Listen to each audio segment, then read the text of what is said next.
Ay, may pinagawa sa atin, tinanggal natin to kasi ito sira.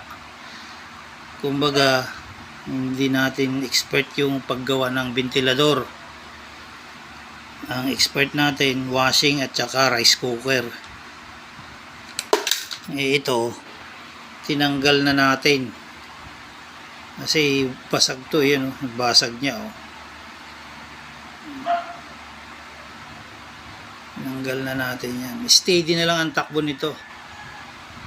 Kaysa namang maingay daw, gumagano. Tanggalin na natin. Yan ang sira niya, no? Nasira.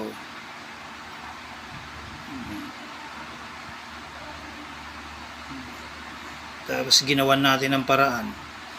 Tinornilyo natin sa gilid para may makapitan yung tornilyo, kasi hindi na pwedeng itornilyo sa likod dahil nandito yung tornilyo niya sa likod. Ayan, yung butas na yan, para makakapit, matakpan pa rin yung makina niya. Kabalik na natin. Ayan, lakay, gumagana na siya. Ayan, tanggalin natin. Ayan.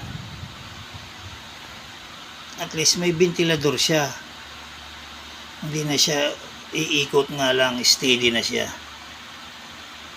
Kaysa naman kanina umiikot nga, naman maingay naman, kumakalabog. Ngayon hindi na. Ayan, pagganay natin. Ayan. So ang tinanggal natin ito kasi sirang-sira na ito. Ayan. Tinanggal na natin. Pabili na lang tayo ng bago, tapos ikabit natin ulit yan pag nakabili na. Ayan, lakay, ingat, God bless.